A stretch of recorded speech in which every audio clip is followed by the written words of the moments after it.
You already saw the headline? A U.S. submarine surfaces just 2 miles from a Venezuelan patrol ship. But what happened in the next 5 minutes is what no one is telling you. The sub didn't flee. It held its position. One faint ping. No aggression, no radio calls. Just silence and sensors watching everything. This wasn't provocation. It was presence warfare in its purest form. Here's why that deliberate stillness changed the regional equation overnight. Before we move on, please take a moment to subscribe to the channel and like the video. Why would a U.S. nuclear submarine deliberately surface within sight of a Venezuelan patrol ship instead of staying undetected as usual? The answer goes far beyond one vessel rising through the blue. It begins with Operation Sentinel South, a long-running series of maneuvers designed to assert maritime freedom in the Caribbean. The U.S. Navy runs these missions frequently, each time pushing close to international boundaries where political tension meets international law. These are called presence operations, movements that stay within the rules yet walk the knife's edge of provocation. Every maneuver, every choice of depth and timing is deliberate. The crews know the eyes watching, and they want to be seen. On this day, visibility was the point. The Virginia-class submarine that surfaced off Venezuela didn't slip by accident. It emerged at a precise coordinate, well outside the 12 nautical mile limit, but close enough for the Venezuelan radar scopes to light up. That moment created a shockwave inside the bridge of the nearby patrol ship. Equipment alarms filled the narrow room as the radar operator tried to focus the signal. Their green returns were faint, blurred by humidity and distance. The officer of the deck shouted to confirm bearings. Orders came quickly. Maintain geometry. Log the sighting. For a vessel accustomed to fishing boats and light cargo traffic, black steel rising from calm water looked like the onset of conflict. Operation Sentinel South was built on a simple principle: freedom of navigation. The United States asserts it can operate in any international waterway to ensure global routes remain open. Venezuela, however, considers large sections of the Caribbean near its coast as part of its exclusive national zone. That disagreement leaves a narrow corridor of high-stakes gray water where each maneuver becomes a message. The surfacing of a U.S. sub there said two things at once. The sea is open, and American observation never sleeps. From the Venezuelan side, the limits were unavoidable. Their sensors barely looked beyond the first continental shelf. Coastal radar covered fishing fleets and commercial routes, not stealth submarines capable of traveling thousands of miles underwater without detection. Even their Italian-built systems could do little against a U.S. nuclear sub holding the latest digital sensors. When the steel hull appeared, the crew on the patrol bridge scrambled to judge exact distance. Their sonar screens flared red as the operator adjusted sensitivity, then stabilized. Training manuals didn't have clear instructions for this. An Allied sub at periscope depth, maybe, but not an American warship 2 miles away. The captain exhaled slowly and said, "Keep recording." On the U.S. side, the scene was calm. Inside the command room, every light glowed dim amber. Electronic emissions were minimized to almost zero. The officer of the watch noted readings, logged timestamps, and checked that acoustic sensors stayed balanced. There was no panic, only measured routine. Their silence was confidence in motion.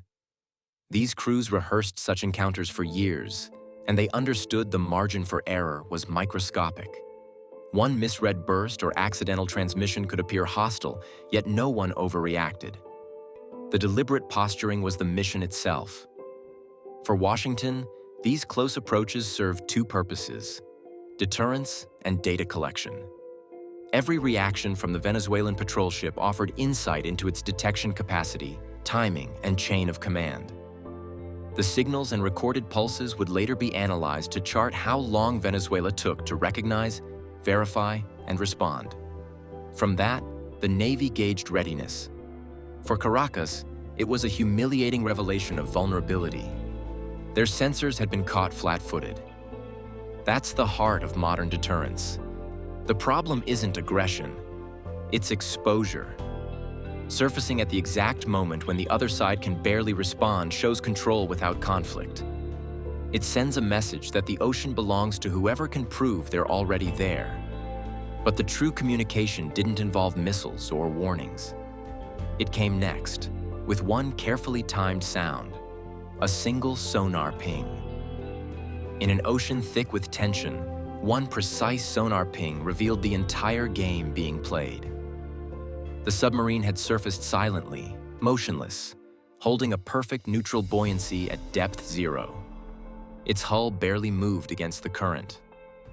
Then came that single sound. One clean, tight sonar pulse released into the Caribbean water. No change in course, no radio transmission, no follow-up. The message carried more weight than an entire fleet maneuver. A sound so deliberate that every nearby crew understood it wasn't random.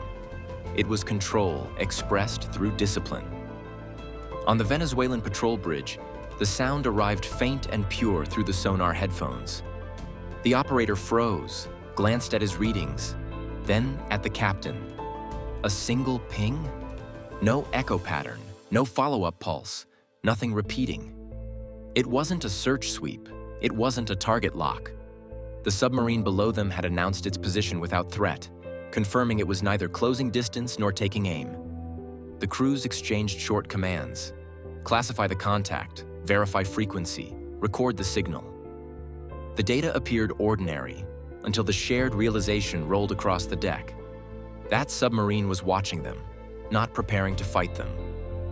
Even then, uncertainty gripped the Venezuelan crew. A faint ping in open water can mean anything. Some officers took it as a cautionary note, others as a silent challenge. The bridge fell into a practiced quiet. Only the hum of cooling fans filled the space. The captain's eyes stayed on the depth readouts, knowing he couldn't respond without clarity. Radioing headquarters risked escalation. Ignoring the sound risked humiliation.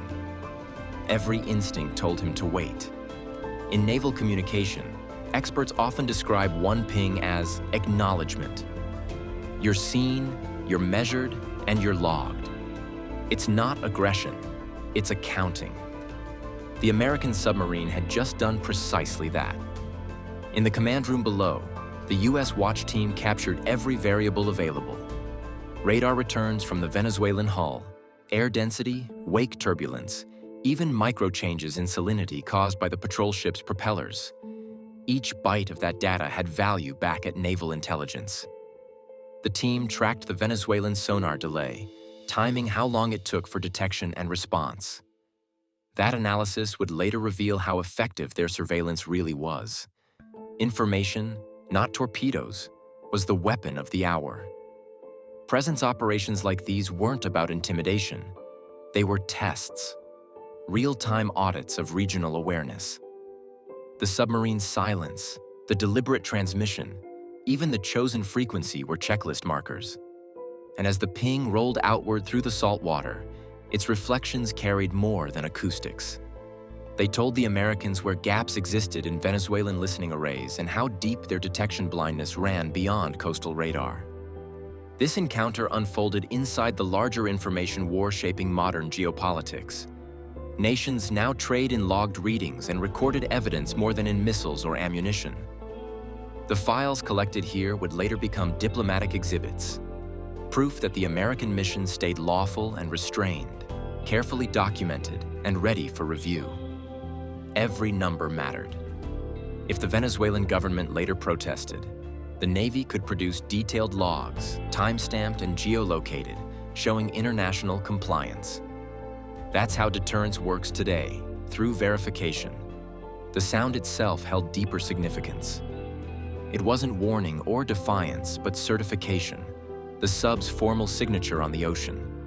That single ping said the U.S. Navy could approach without challenge, hold position without fear, and leave without being chased. It was a quiet claim of technological superiority and a reminder that American stealth now included proof of presence rather than its absence. Above water, the Venezuelans logged the moment as an intrusion. Below, the Americans marked it as validation. 2 pages of history recorded simultaneously, each accurate from its own perspective. In that gulf of interpretation, policy and pride would soon clash, and the ripples from that brief sound would keep moving long after the last echo faded beyond the Caribbean horizon. Modern warfare has shifted beneath the noise. The real battlefield isn't where missiles fly, but where signals travel and data is captured. Every reading, every sonar echo, every byte defines influence. The submarine's deliberate surfacing off Venezuela wasn't bravado.